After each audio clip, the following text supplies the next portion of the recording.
This week's episode is going to be real simple, but I think it's something that we probably don't go over very much. I mean, we do a lot of it here, but I'm not sure how much backing up people do in terms of it actually being an exercise. So I'm going to get right into it this week, and we're going to talk a little bit about the different ways that I back a horse up. This is a 2-year-old stud colt. He's had about 3 weeks worth of work now, so he's really just learning how to do these exercises. So we're going to break it down into a few different ways that I teach a horse to back up, to make them back up in a really good shape, but also to set them up for the run and the sliding stop and having a good shape in the sliding stop.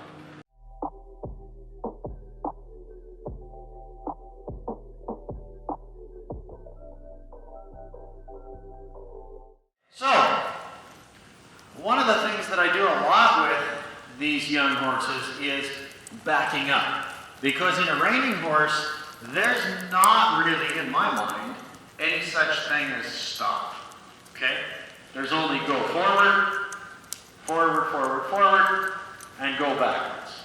You see?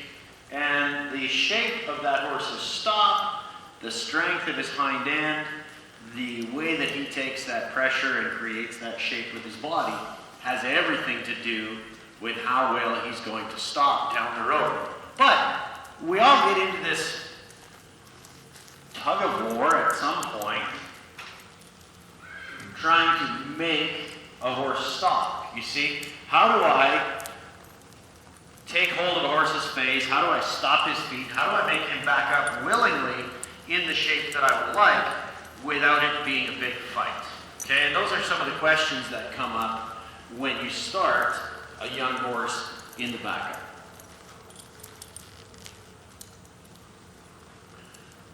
So the first thing that I'm going to do is I'm going to teach this horse to take the pressure of my hand when I pull on his face a little bit. You see, when I draw on his face, I need him to just take a few steps back.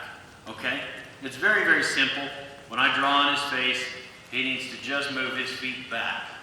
The question or the idea that I have in my head is that when he takes that step back, I have to have the feeling that the energy I put into his face transfers all the way to the back of the horse. I don't want to have that feeling that the horse stops here when I pull on him. He's really stressed. You see how stressed he is? You know, yawning.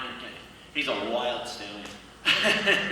So, when I walk that horse forward, the first thing I need to do is just draw my hands back slowly and teach him that he needs to come off of that pressure. But in a lot of cases, the horse is going to hit the bridle and kind of push a little bit against my hand. And so then the question is, how do I make him be soft in his face? And I think one of the first things that I do is I begin to back in circles. Okay, so I'm going to simplify it for this horse here. And he hasn't really done a lot of this. But when I pick up, I'm going to take my left rein and my left leg, and I'm going to back his left front leg underneath my stirrup. You see? Back it like that. And I need him to back away from that pressure. He's going to get stuck. We use a little more left leg, back away from that pressure. Every time he picks up that left front leg and puts it back under my stirrup, I'm going to release it. Okay? You see how that works? I'll walk up there again. Ride, ride, ride, ride. When I take hold of his face, he needs to back up. This time I'm going to take that right rein, put my right leg on, and every time he's soft and he steps that right hind leg up underneath there. You see that? Up underneath my stirrup. He needs to pick up his shoulder and step back and underneath my right stirrup. I'm picking up, draw him back, and underneath there. Now I'm going to take that left rein, left leg, draw back, push on his belly a little bit, make him round. When he picks that foot up, I let go. Reach again. Picks that foot up, I let go. Picks that foot up. You see there, he starts to get soft, starts to move his feet really good. I'm going to let him have a little break. And so, rather than standing in the stirrups and pulling on that horse and fighting with him, I'm going to go to one side and then to the other and just find a way to get him broke loose left and right.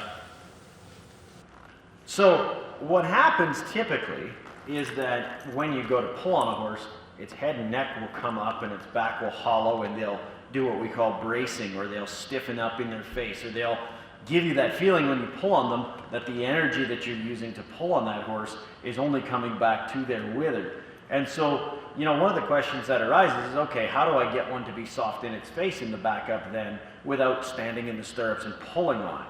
And the key there is your leg. The key there is your leg. So when I pick up on this right rein, that right spur goes into his belly and bends his body a little bit so that I have the ability to break that brace loose. You see, a horse can only brace on you when they're straight. And if they get straight, they can pull back on you as hard as you pull on them. But if you can learn to draw back on one, but then break it loose in that bend and put your leg in there, the key to getting one soft in their face, again, it comes back to the same place we've been so many other times. If you get into their belly in that circle, if you push them off of that leg, if you lift their rib cage, putting that spur in right there, taking hold, push on his belly, push on his belly, he'll get soft. You see, just squeeze, he'll get soft. And that seems to help me get one soft to where they understand being soft in their face when I draw on them. You see, I don't have to go and pull on both sides at the same time. I can slowly go over here, pull on this side of the horse, then I can go over on the other side. I can pull on that side of the horse. He's a little stiffer to the right, so I'm just going to wait for him to move his body away from that right leg, and then I'll release it. Then I'm going to take hold again. And I'll try to back him around in a circle so you guys can see where that leg is over on this side. Pull on him. You see? Release. Pull on him. Release. Pull on. Release. Pull on. Push him with my leg. Release. Pull on him. Push him with this right spur. If he gets stuck, release. Pull on him. There, you see that's starting to get really soft. Now when I go back here and draw on his face, he knows to pick his shoulders up and get back really, really soft. You know, I barely have to pull on this horse to move his feet. Cool. So we've talked before about how a horse's brain doesn't cross over, and we've spent a little bit of time looking at how I start to pick up a horse's shoulders in the backup and how I start to get that shape in the backup on a 2-year-old. This is a 4-year-old that definitely knows his job. And we've put him in the hackamore today just for the fun so that you can see that we're not really pulling on his face as much as we're lifting his back with the leg. So in a finished sense, I would like that horse to stop and back up in that fancy shape. Soft, round, lift his back, get his hind end up underneath him. If I take my legs off, he should back up all on his own that lightly. But on occasion, even here in a finished horse, you'll find that they'll still brace on you. They'll still get heavy in their face when you pull on them. They'll still fight back with you just a little bit or get hollow. And so what I do in a sensitive horse like this that knows his job is once I've ridden him, I'll take my legs off, I'll give him that stop cue, but then I put my legs back on and actually squeeze him back. And because I've taught him to pick himself up on this side, and I've taught him to pick himself up on the other side, I can now balance his shoulders in the backup using my legs. Okay, so I've put my left rein, my left leg, and I've lifted this horse a lot in the circle like that. I've taken my right rein and my right leg, and I've lifted him a lot like that. So now when I lift both hands and squeeze his belly, you can see him get in that shape in the backup. What it comes down to is 3 key points. You know, the first is when I start to do that backing in the circle, this shoulder, if this is the rein that I'm picking up and the leg that I'm using, that leg and that shoulder has to step back underneath my stirrup on that side. That's probably your first point. That leg has to pick up and step back underneath your stirrup. It's got to lift up and come back for you. The second key point is the conversation that you have to have with that horse's belly and his face. It's not just taking hold of that horse and pulling it back. It's not just pushing your spur into his belly and forcing him to do it.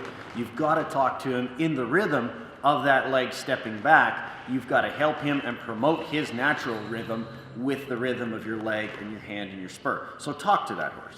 Good. The final key is once you've talked to him like that, once you've got him real soft on one side and real soft on the other side, don't just stand in the stirrups and pull that horse back or thump him in the belly and try to force him to back up. Remember, when you put your leg on that horse, he's going to lift his rib cage and give you his jaw on the side that you put your leg on. So now you've got two sides to your horse, and when you finish that stop, when you push your feet forward and finish that stop and begin the backup, you can put your legs on and you can balance his rib cage and lift his belly and soften his face from your leg much more effectively than you can by pulling or jerking on his face.